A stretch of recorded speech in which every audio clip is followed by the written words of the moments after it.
All right. Well, I'm going to go ahead and get started because I want to give us the full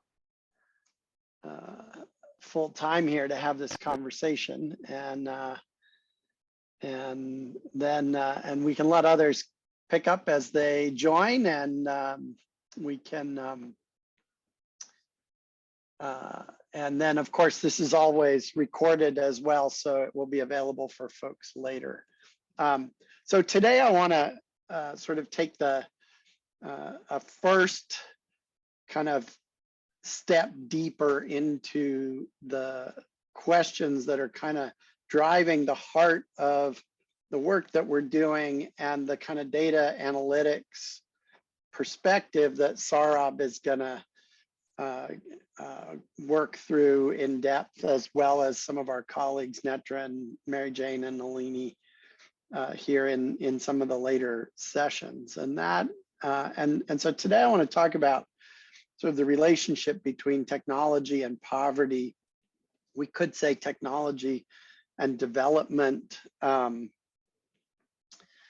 We often think about technology, of course, as a driver of development, as a driver of poverty eradication, if you will. And in fact, so much so that we often, there's a famous book, in fact, with the title Technology as the Measure of Man, right? So in which we treat the state of a country's accomplishments in the field of technology as a measure of their progress as a society, or certainly their progress as an economy, so that the most advanced technologically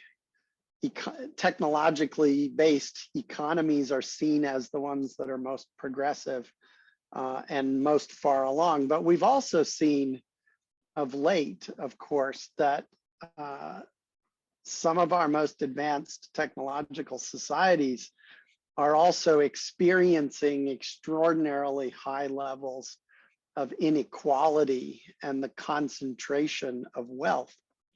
And that gives us a hint that technology is not sort of a universal good necessarily in relationship to thinking about poverty, inequality, and development. And that's kind of the big context for what I want to focus on today here in this discussion. And to do that, I want to remind us of where one of the kind of key lessons from last week's seminar, which was this focus on a capabilities approach, right? Which focuses on what people are able to do and what they're not able to do. And really, this is Amartya Sen's kind of vision for how to think about poverty, and it offers a kind of at least a supplement, if not an alternative to more traditional income-based measures of thinking about poverty and poverty alleviation.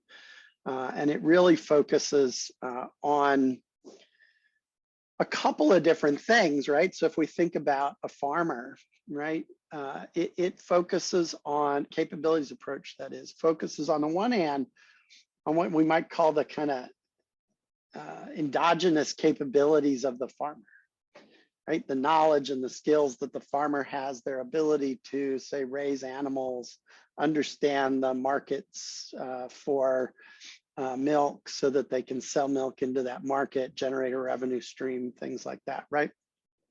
But at the same time, a capabilities approach, and this is, a critically important piece of the puzzle, also acknowledges that the context within which the farmer exists has a great deal to say about whether or not that farmer has the capabilities to be successful, right? So if there's not a market for that milk, or if the milk is coming in a competitive landscape in which a smallholder farmer is competing against a large dairy corporation, right? And that market context is not one in which that farmer can make a livelihood, then we have a real problem, right? And so I taught in Wisconsin for 5 years, which is the center of the American dairy industry. And you know, in the course of the decades between 1990 and 2010, the state of Wisconsin lost tens of thousands of small dairy farms. They just went out of business, right? And so something had changed, not in the endogenous capabilities of those farms and the farmers, who were still very capable of raising animals and you know, generating milk supply, nor in fact did the policy environment change, right? The same laws were in place during that decade as had been in place in the decades before, that guaranteed a certain price of milk. We have price fixing for milk in the United States. It's a World War II legacy. 70 years later, it's still in place. It's the most bizarre thing you can possibly imagine. But what had happened was the market context had shifted dramatically, and it no longer enabled and empowered those farmers to make a livelihood. And so tens of thousands of dairy farms went out of business, right? So when we think about a capabilities approach, we have to think about both the endogenous knowledge and skills of the people who are involved, the community in question, but also the contextual factors, which may be created by markets or may be created by political decision-making that either enable and empower or disable and disempower the individual or the household or the community to make a living and make a livelihood. So we talk about a capabilities approach being an empowering approach if it does these two things, right? If it enhances their endogenous knowledge, skills, and abilities, and if it creates supportive conditions, contexts, and surroundings that are also empowering. All right, so in thinking about that, I want to come in and think about the role of technology in this space. I want to argue that technology can be enabling and or disabling of capabilities, right? And so if you think about this stairs, these are stairs that were built in Vancouver, British Columbia.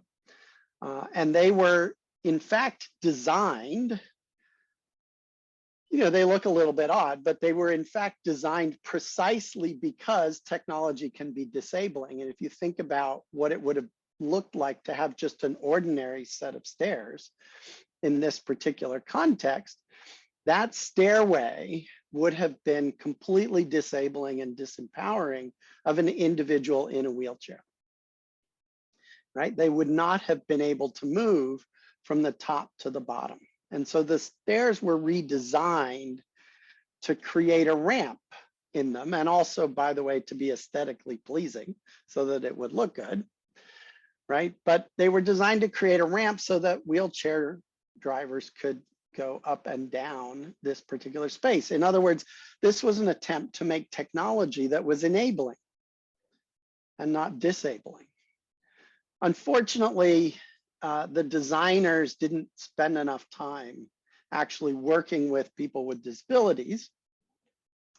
And so they ran into two problems. First of all, it turns out the slope of the ramp is too steep. And a lot of wheelchair riders struggle to get up and down this particular ramp. So it didn't work particularly well for the community it was intended for.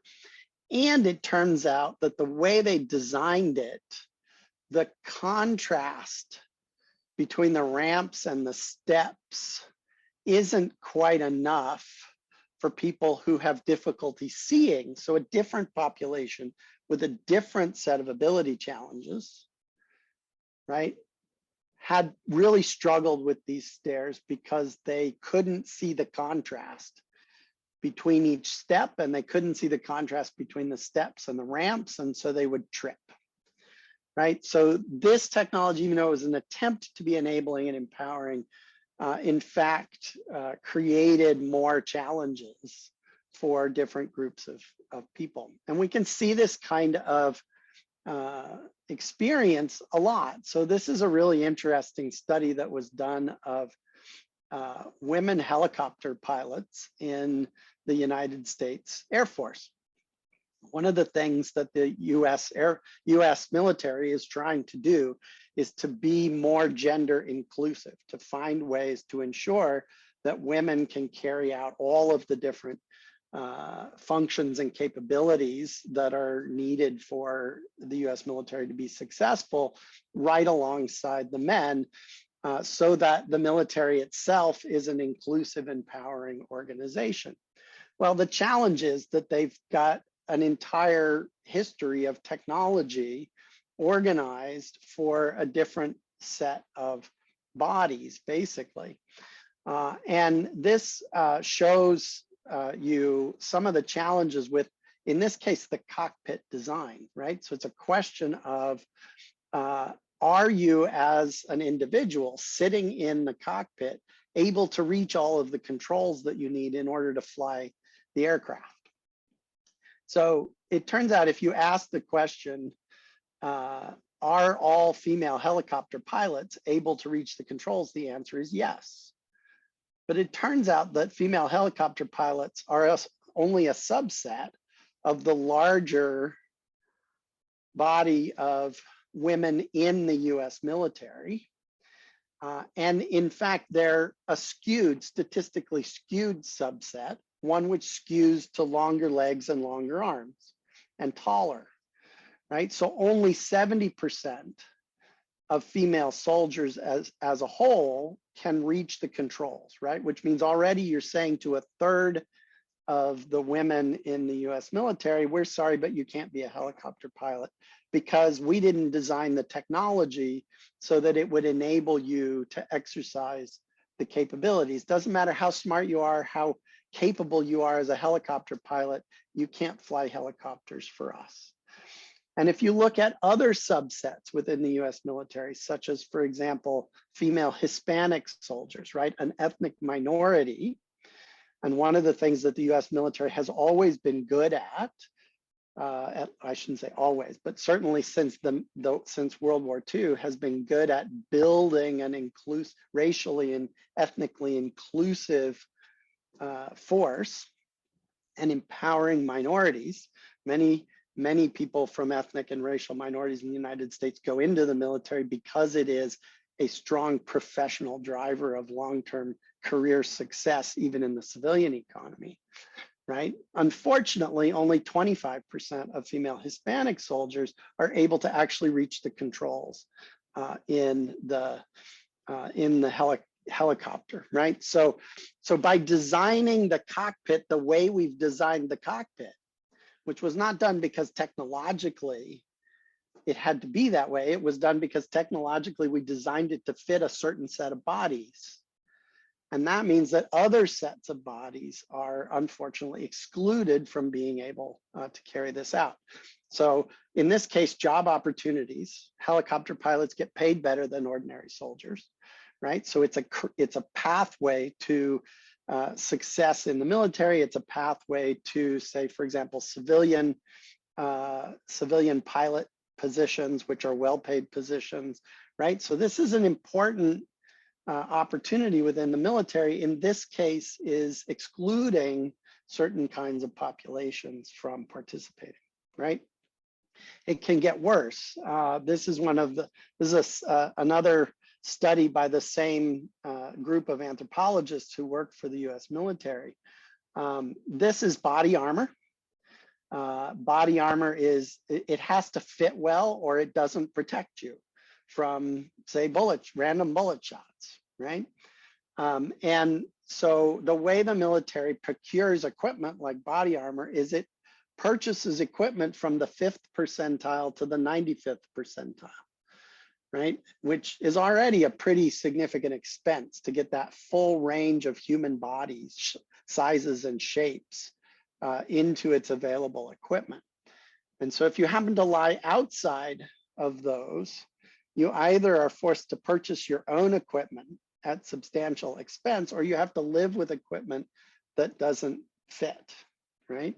And unfortunately, one particular subgroup, which is American citizens who live in the Pacific Islands and are of ethnic Pacific Islander descent, 50% of that population, it's not a huge population, but 50% of that population, their body sizes and shapes lie outside the 5th to 95th percentile range, which means that for half of that population, their body armor didn't fit. And unfortunately, this was discovered in part by deaths and injuries in combat, right? And the statistical disproportion of those individuals in that group who were getting injured and killed in combat, right? So this can be actually quite dangerous if we don't think about design of technologies in an inclusive way.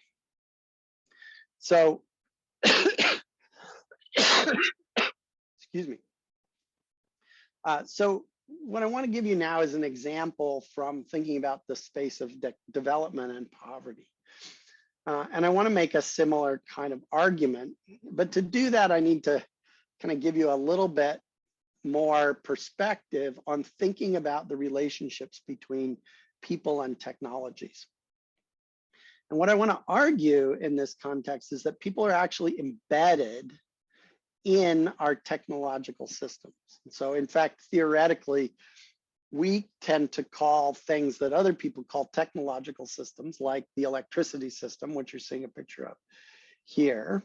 We tend to call them socio-technological systems because the people are integrated parts in those systems. And you can see that here, right? We have workers, right? People whose labor is essential for the functioning of this system. We have managers, people who oversee the operation of these kinds of systems.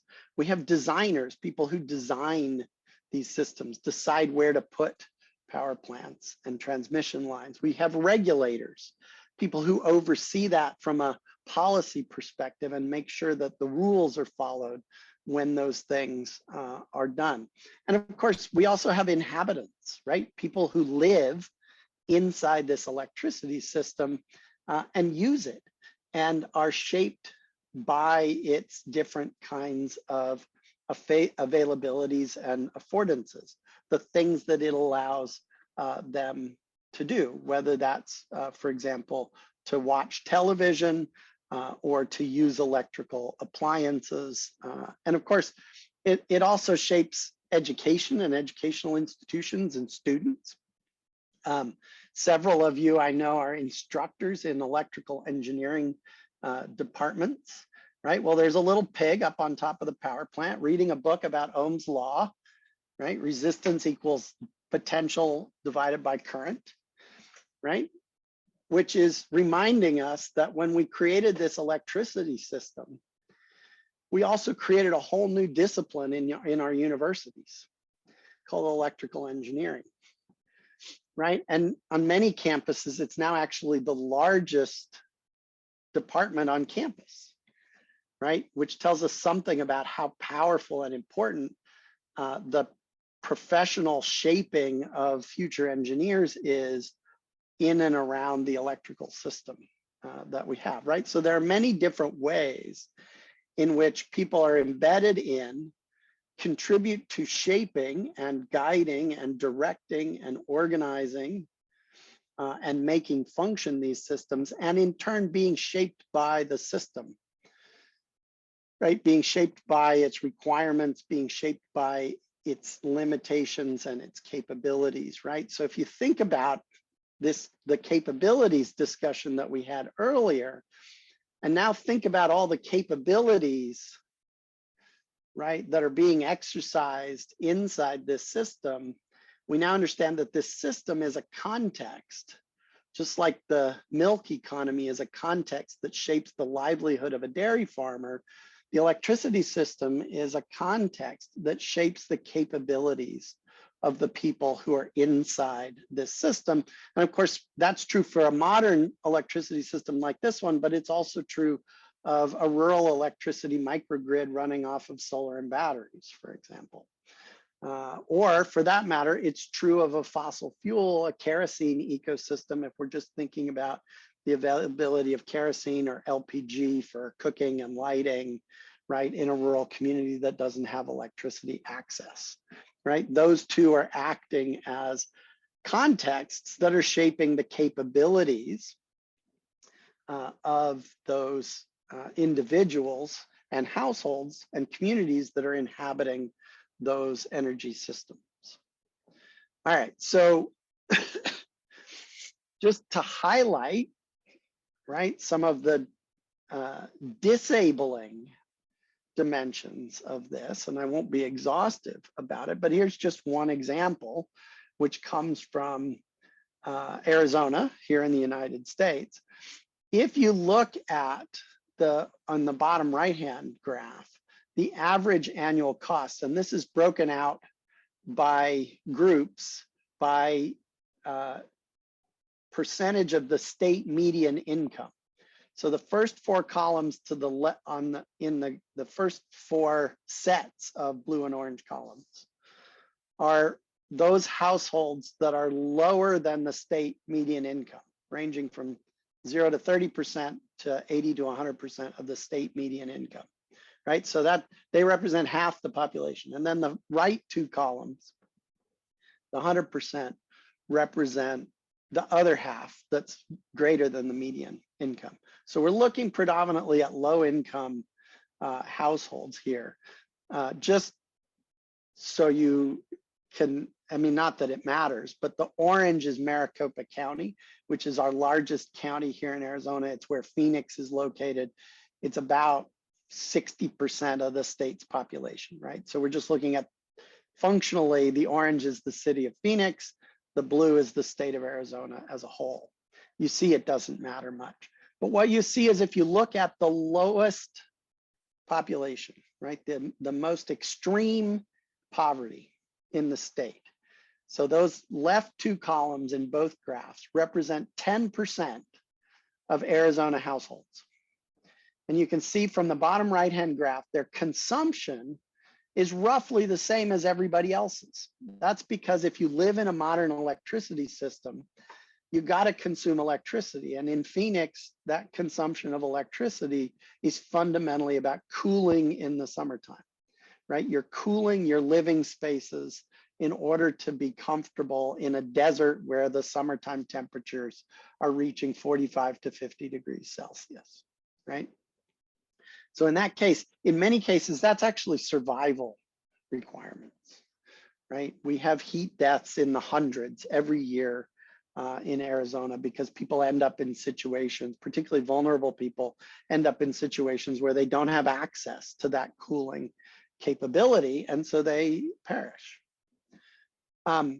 If you take that same population, 10% of Arizona's households, remember, 250,000 households, representing probably 1 million people, are in that left-hand column, okay? Those folks are paying for that electricity 20 to 22% on average of their monthly income, just for electricity. Actually, I take that back. It's electricity and natural gas. That does not include fuel for their vehicles, which on average in Arizona doubles this cost, which means that between their electricity costs and their fuel for their vehicles, we have very little public transportation of any sort in Phoenix. We have some, but it's not very extensive, and most people don't utilize it. They're looking at 40, 45, for many of these groups, 50%, half of their monthly income goes to pay their energy bill, right? Their electricity and their gasoline for their vehicles. So you want to think about an extractive set of arrangements that are destructive of their financial security. This is a really good example of it. And this is the way our energy system is set up. This is a basic infrastructure cost that every American household must pay. And for most households, you can see 90% of households is less than 10% of their monthly income. But for 10%, it's much, much higher. It's 3 times higher than the next category, and it's 10 times higher than for the half of the population that has a median income or higher. Right? So this is the way a technological system, right? Why do we pay electricity bills? Well, we pay electricity bills to basically to make the system function. That's it, right? I mean, in part of Phoenix, we have a investor-owned utility, which means that there's profit. So they're making a little bit of profit off of this. In the other half, we have a public utility, and there's no profit. All that half of Phoenix is doing is paying to have the system function, right? So in order to have that system function and to participate in it and to partake of its benefits, you have to pay this basic infrastructure cost. But for a very small number of households, paying that basic infrastructure cost is hugely punitive. So this kind of complex dynamic financial system, and don't try to understand the graph, it's just there to be a complex representation of a complex system, right? Is that there are a variety of kind of dynamic feedbacks, let's say, in this kind of complex system around electricity supply. And that's going to be true even if we're talking about a village scale microgrid type project. It's still going to be a fairly complex kind of system.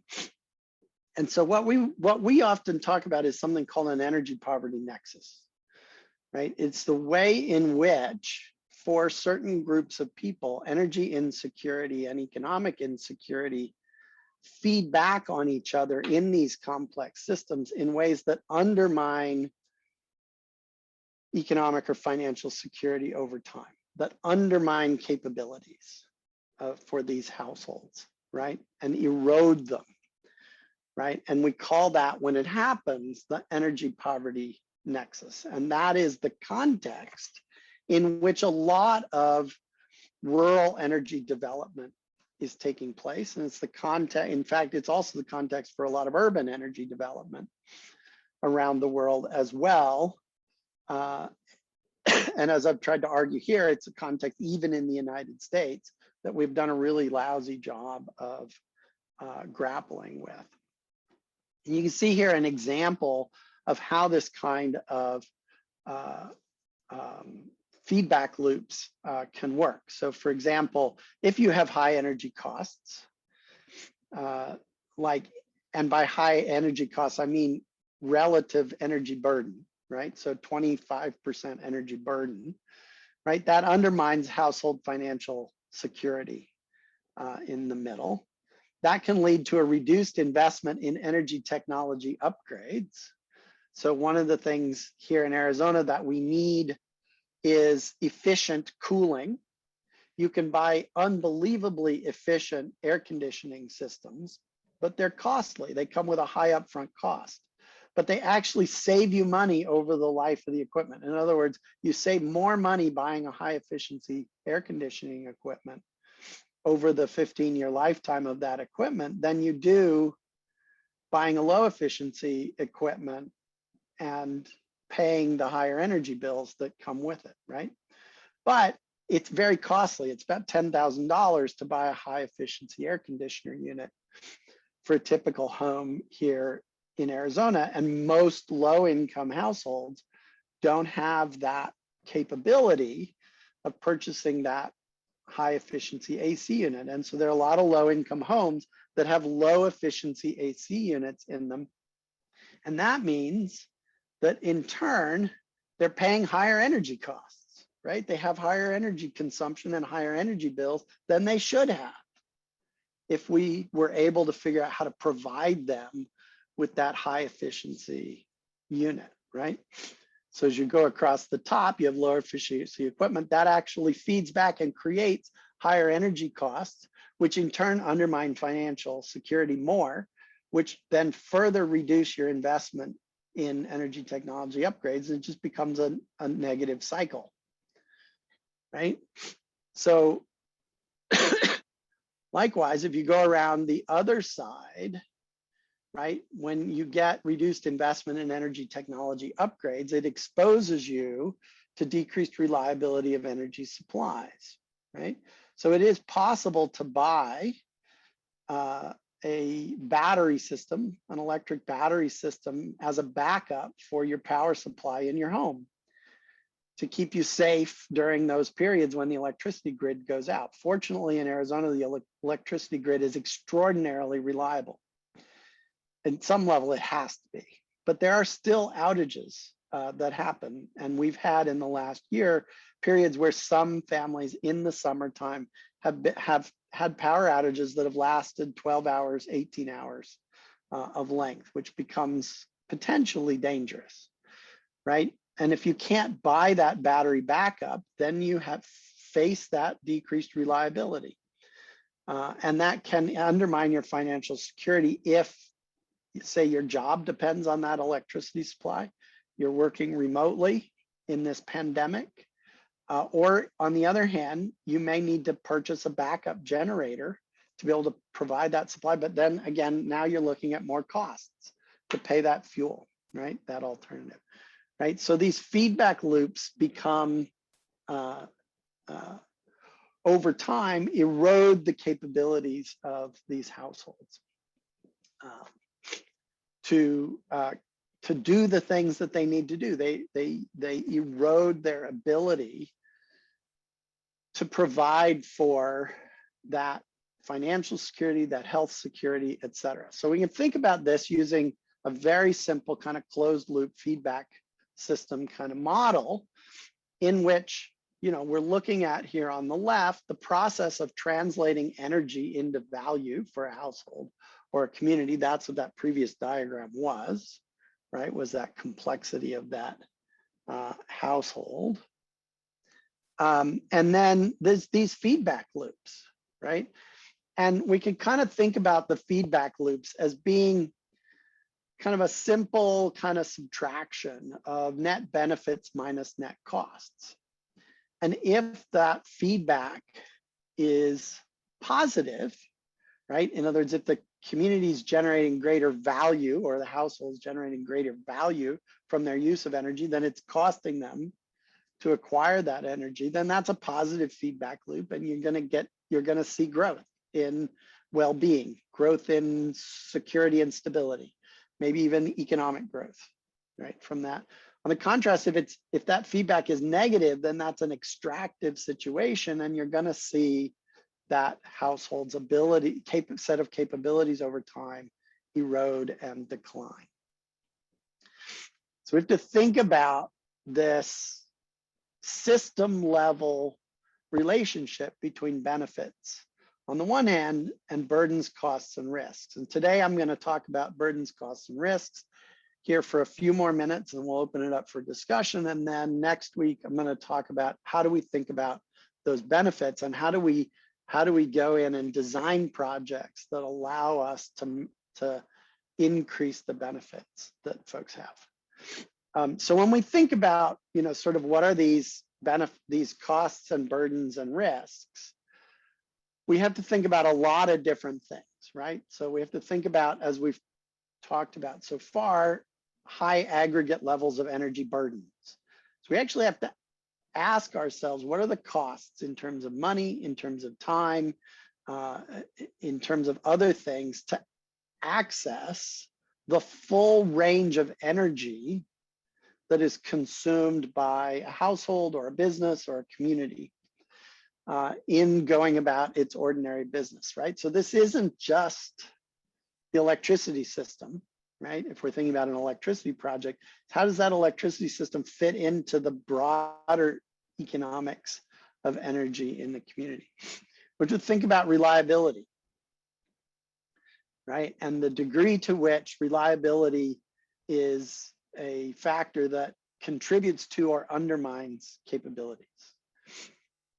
We have to think about trade-offs, right? If you have folks who are paying high energy burdens, that often means they're making trade-offs. They're paying their electricity bills, or they're purchasing food, or they're accessing healthcare, right? So what are those trade-offs that are happening, and what are the consequences of those trade-offs that come when people are forced, in essence, to pay their electricity bills, those basic infrastructure service costs, in order to secure access to that resource?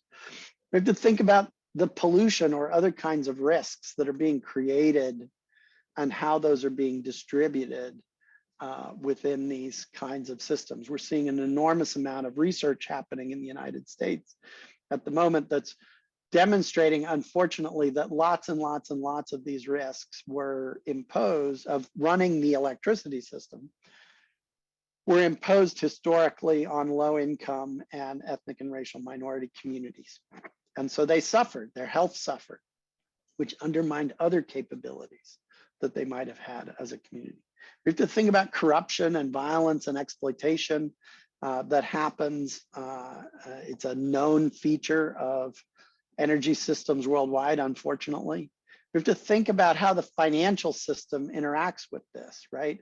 So, but not only income, we have to think about credit ratings, borrowing capabilities, other factors that restrict the ability to make investments in energy systems that would improve the overall outcome for a particular household or community, right? And then we have to think about where the government and the utilities are putting their attention in terms of enabling and empowering capabilities within these electricity systems, right? So all of these things can contribute to that scale of benefits versus risks, costs, and burdens, tipping one way or tipping the other way. This is just an example of what that looks like in one place that we're working, which is Puerto Rico. We have electricity burdens up to 50% or more in some communities. There's a huge fuel burden for vehicles. There's no public transport, right? There are unbelievably frequent outages for a quote unquote modern electricity system in terms of undermining health, reducing water security, increasing food costs, because when the refrigerator quits working, sometimes you have to throw out all the food that's in the refrigerator and buy new, right? Damages to electrical equipment from voltage and frequency fluctuations, that you then have to replace that equipment, right? So there's an enormous array of kind of feedback loops from frequent outages in Puerto Rico to undermining capabilities, right? Added energy burden for generators and fuels. Almost everyone owns a generator and burns fuel in it in order to avoid these other costs of losing their food, for example. You have real trade-offs happening in terms of households that are struggling with adequate nutritional intake because they're having to pay very high electricity bills. You have routine use of fairly high fees when people get their service cut off because they can't pay their bill and they want to reconnect later. You have a fee that's attached to that, and that fee is both financial but also time, right? So if you're in a remote community, it may be several hours drive to the nearest location where you can put the application in to get reconnected. There's environmental pollution from the oil and coal-fired power plants in Puerto Rico. Certainly a lot of corruption going on. And in some ways, the most challenging feature of all of this is that the Puerto Rico as a whole buys $3 billion worth of carbon-based fuels each year and sets it on fire, right? So the island has a very high level of debt already. The electricity system is responsible for about $10 billion of that debt. And part of the reason for that is because $3 billion a year is just leaving the island's economy to pay for these carbon-based fuels, and it's not coming back, right? So this creates a complicated set of dynamic feedbacks between different dimensions of security, It also scales and compounds, as that last example from Puerto Rico suggests, as we go from households to communities to regions to countries, right? These add up, these net burdens, if you will, add up. And so another example, a place that we've worked is Pakistan, where they import annually $11 billion worth of carbon-based fuels and set it on fire, 4% of their GDP. Think about that. That's functionally a 4% tax on your economy, simply to buy carbon-based fuels so that you can burn them. And then next year you go back and do it all again, right? And their circular debt within their electricity system is $14 billion, right? So a similar kind of problem that's undermining the country's economic security as a whole, which then undermines its ability to support its communities. So with that, I want to end and look forward to the conversation. So thoughts, questions? Yes, Dr. Miller. Jess, this is Lori Elliott. Hi, Lori. Hi. Can you define the difference for the audience between a burden and a cost? Because in some ways you could, like, you know, the soft cost of opportunity cost, you could call that a burden. Yeah, I'm not sure that I have a, oh, I meant to stop my sharing there, not just show you all my the background of my screen. I'm not sure that I would spend a lot of time worrying about how to differentiate that language. And in fact, what I would expect is that lots and lots of people would use those words differently. What I was simply trying to do was be inclusive in terms of what people do talk about on that side of the equation. And so, you know, I wanted to make sure that we're thinking about the actual financial costs, because for sure, certainly at one level, you want the kind of value that's being generated in the local economy in terms of, for example, increased revenue flows to be balanced, to be able to balance the financial costs of paying for the energy, right? So there's that one-to-one correspondence, but you also want to recognize that those costs, and this is the typical kind of energy burden calculation, are going to be borne differently by different groups or households within that community based on their overall level of income. And so even if on average, everybody can, you know, in terms of the average revenue generation that's coming in and the average cost of electricity, that may be balanced well, and in fact may be quite positive, but that may still mean there are households within the community for whom their actual costs are a very high percentage of their income, and so they're facing a much higher burden than the other groups, right? We can also think about non-financial burdens, right? So Sarab was in a rural community in the Philippines, where women were walking a significant length of time, perhaps even you know, as much as an hour or two a day, to recharge batteries so that they could have their phones charged, right? So that time burden is not insignificant, because it means you're not using that time for other productive uses, for example, right? So I just I use multiple words there to try to illustrate that we need to take an inclusive look at all of the different ways in which energy systems create costs and burdens and risks for folks. Okay. I just have a couple other quick comments. Yeah. So when you were talking about the technical systems and how human beings are embedded within them, one of the things is that a person can be in many different technical systems, right? Because there's the energy one, there could be telecommunications, there could be the industry, and they overlap and often are interrelated or interdependent. Okay, I just wanted to make that comment. And then the That is for sure true. Comment was related to when you showed that graphic, actually, we have what we call a stakeholder analysis worksheet where we take every stakeholder and we look at different things and its benefits versus costs and risks. So I can share that tool if people would like. You know, as a, I know on our side we do that, but I can give that to you. That can be used with other people as well. Yeah, I remember that worksheet, and that's a really, I think it's a great approach to making sure, you know, that you get kind of a comprehensive data foundation for understanding how each of the stakeholders is experiencing their positionality within the system. The one thing that I would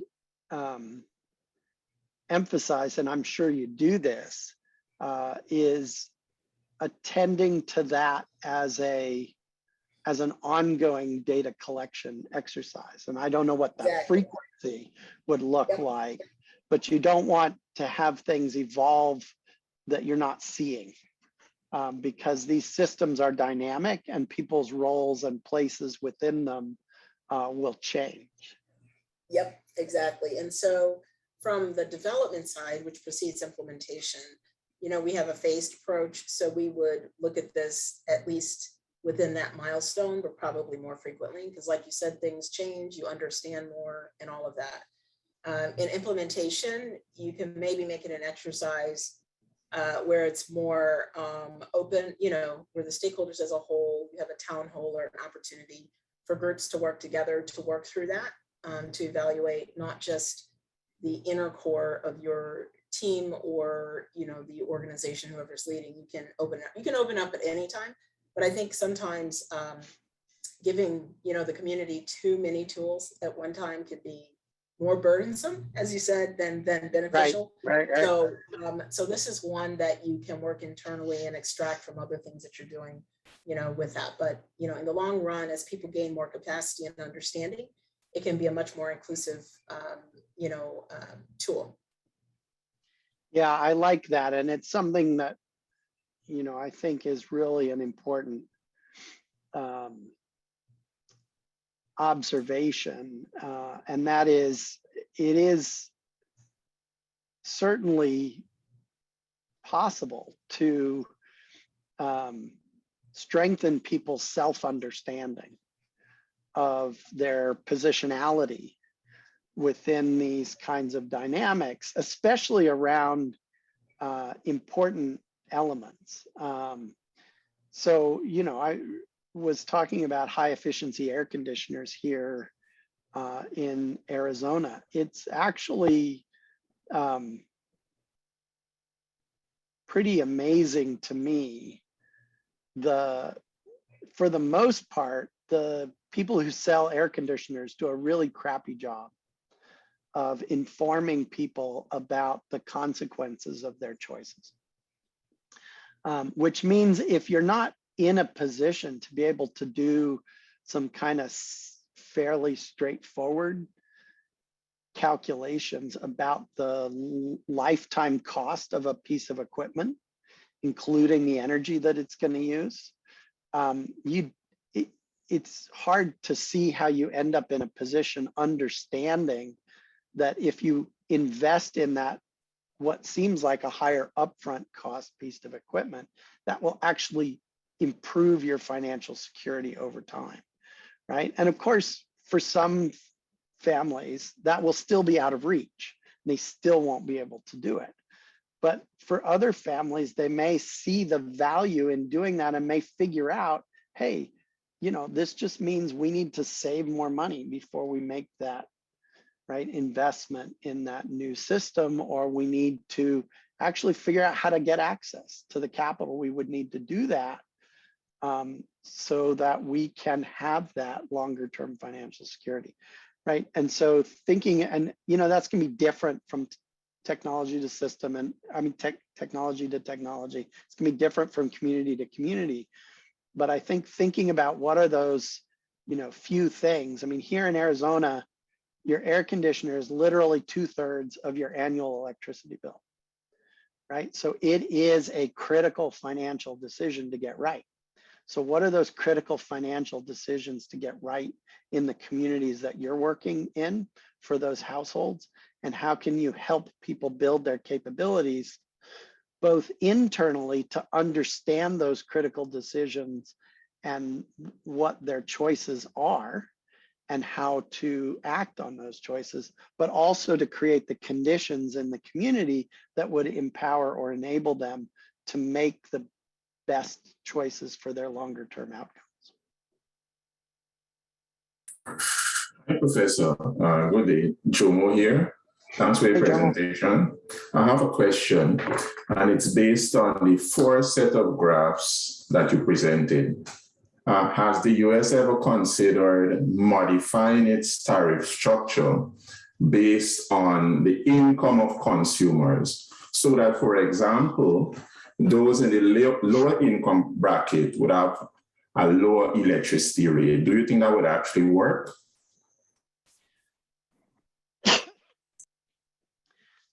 It's a really important question.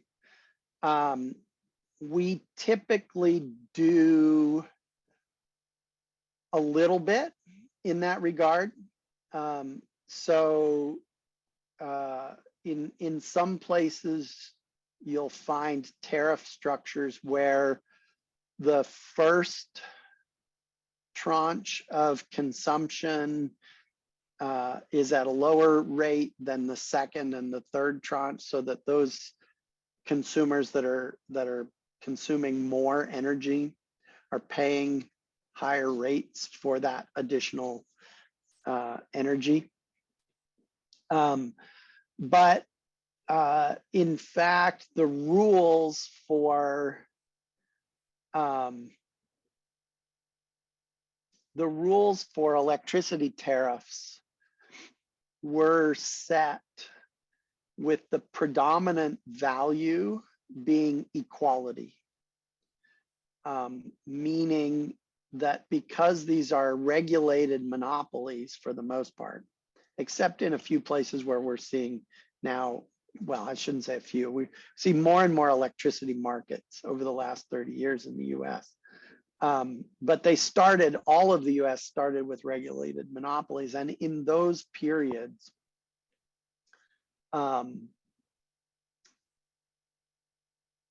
the predominant concern was ensuring equality across all participants, because we were regulating that they could only get from that provider.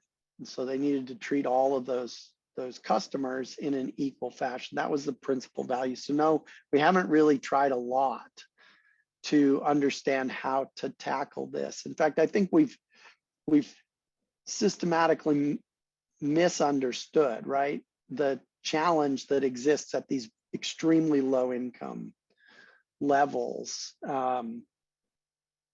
because, you know, we've done as much as we conceivably could to drive electricity costs as low as possible. And so the assumption has been, well, look, we've driven these electricity costs really, really low so that they're not a burden on the economy and they're not a burden on customers. And that's true for almost everybody. And so we've unfortunately left this very, very small, well, fraction of the population, 10% or so, in a very precarious position. We haven't done a lot of experiments with altering the way we charge tariff structures to tackle that. Okay, thank you, Professor. So I mean, what you're saying is so true, but instead of incentivizing inefficiency, I think they provided an opportunity so that you can have, let me say, reduced cost on solar, taking off tariffs on solar and so on, so that it gives those at the bottom an equal opportunity to reduce their costs by implementing some of those systems. So because again, as you said, the utility, it's a cover all costs. you divide the kilowatts produced by so much, this your cost, and you got work out a percentage, and that's how they cost it. Yeah. So No, it's really interesting, right? Because the electricity grid in the United States, the way it gets treated, runs right up to the box on the side of your house where the distribution delivers electricity. And then from that box inwards, we define that as no longer the electricity system. And so you are responsible for everything inside that box. If we had simply in Arizona extended the definition of the electricity system to the air conditioning unit in the home, because it's such a huge fraction of our electricity costs, then the utility would have a huge incentive to make sure that those systems were upgraded and high performing all the time, right? And performing at maximum efficiency, because that would be the cheapest avenue by which they could improve performance of their grid overall. But because of the way we've defined that boundary between what's your property and what's the grid's property, it leaves a lot of those pieces of equipment being very inefficient in households that don't have the capital to make the upgrade. that's just one other contribution. It's very interesting. I know we talk about most of the time energy poverty as an access issue, but this is throwing a different light with the economics. Yes, we know what the 10%, if your salary or your wages, you're paying more than 10%, you're considered energy poverty. But looking at the numbers, I think make a difference, and that's what we don't do. We just look at the access numbers. We don't look at the cost numbers. So this is very nice. Thanks, Professor. Yeah, part of what I'm trying to do here, and this will be important, even more important next week, is to shift our attention a little bit from supply side metrics, right? Access, do we have access or not? Adequacy of supply or not? Even the multi-tier framework that the UN has put forward, which is a great framework for getting much more sophisticated about the quality of the energy services supply, right? All of those are supply side metrics. And what I'm trying to do here is shift our attention just a hair to thinking about the demand side piece of the equation. What's happening in the energy use and the people who are using energy, and how do we think about that side? So I'm glad you picked up on that, Mahendra, and it'll be even more important next week.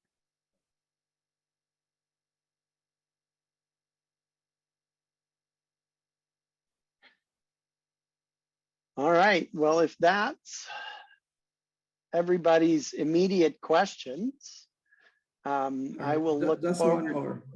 Oh yeah, go for it. One more. And I know I try not do too much, but this is great stuff. And I just wanted to know that I may be referencing some of this in my research. So fantastic. I want to say thank you. Glad to hear it. Glad to hear it. Can I ask an ideological question? Sure. only if you're okay with an ideological answer.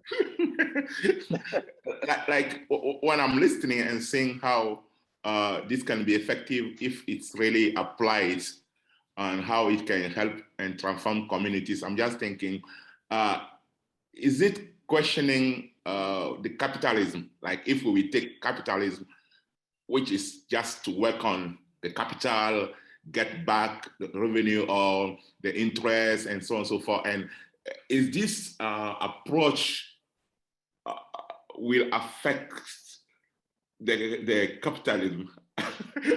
It's crazy. I'm going to go back. But I'm going to go back to this picture. Magliwa, this is not a, I mean, it's both an ideological question, but it's also a very real question. What you see in this picture is, you could say, is capitalism, right? I mean, because, you know, the entity that's running the coal mine that's on the previous 2 pages, by the way. The entity that's running the power plant, right? They may very well be investor-owned companies. And so they are expecting a return on that investment. But what are they operating? They're operating enormous technological systems. And if you look at the biggest companies in the world today, the Apples, the Exxons, the Facebooks, right? The General Motors and Ford, sorry, I'm picking American companies, but right, what are they doing? They're running enormous technological systems. So I think part of the trouble we've gotten ourselves into is that our financial systems, the finance capital people, have too infrequently paid enough attention to the stuff that's actually lying underneath all of those financial movements. This is not just some abstract money system. This is a real technological system, and it has to do real things in order to function. And in doing those real things, it has consequences, footprints in our world, economic, ecological, social footprints. And we ignore that reality of the system, I think, to our detriment. And so, yes, if you run this thing as a purely finance capitalism kind of abstract model, we lose all sense of, oh, there are real people here, there are real industries here, there are real machines here, and we have to make those work, right?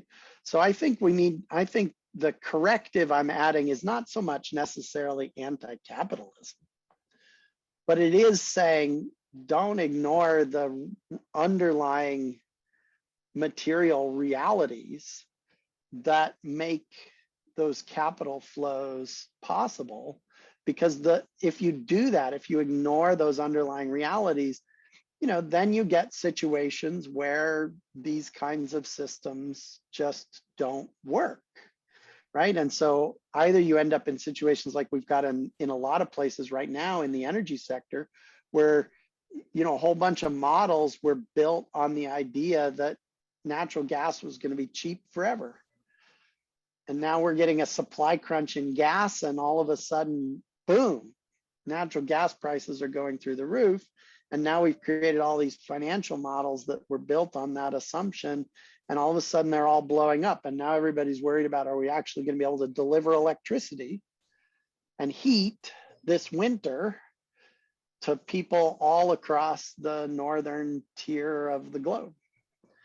And so, I think those, so I don't know that it's an ideological answer. The other thing I would point out, though, is that when we narrow the discussion to capitalism, we often narrow the discussion to large corporate capitalism and large bank capitalism. And the question of, for example, how do we gain 12, 14, 18% return on investment for our investors, right? There's a lot of the world's financial systems do not operate on 15% ROI. A lot of the world's pools of capital do not expect 15% ROI. A small mom and pop business in a community anywhere in the world isn't interested in growing ad infinitum. They're interested in earning enough money in order to make a living for that family over the course of the lifetime of that business, right? And so that's a very different model. So I think we need to be much more differentiated about our models of capital accumulation and return on investment, our understanding of the diversity of capital pools and of business models, and then look across that diversity and look at what each of those does and does not accomplish, what each of those carries in terms of risks and benefits. and then think about how to adapt them so that they work in different kinds of circumstances. And of course, we may well also decide that there are times when, and electricity is one where we often do this, we really want this to be operating as a nonprofit or even a public enterprise rather than as a capitalist enterprise, right? A private enterprise that's looking for profit. But even if we do that, we don't get to ignore the reality that it costs money to make this system run, and we have to recover those costs. And so how we distribute those costs across different places that we might pull that money in from is going to matter in terms of who has to bear the burdens financially of enabling an electricity system like this to work. So that was probably more complicated than you wanted as an answer, but I'd be curious to hear what you thought in reply. Let me add, this is Saurav, right? Let me add a few sentences. Maybe this would clear up some. So I'll approach it from a different perspective. So I would begin by saying that what we have been, what Clark has been talking about in terms of social value and extractivism, this is highlighting or pushing back against models that where technological systems are divorced from or are the primary objective from the social purpose. So when technological systems are operated in isolation to its social purpose, it gives rise to predatory extractive models of business. So you decide what kind of ism that is, but this is basically pushing back against models that are predatory and extract value out of communities which are already vulnerable for many different reasons. So what kind of ism that falls under, I leave that up to you. Good one.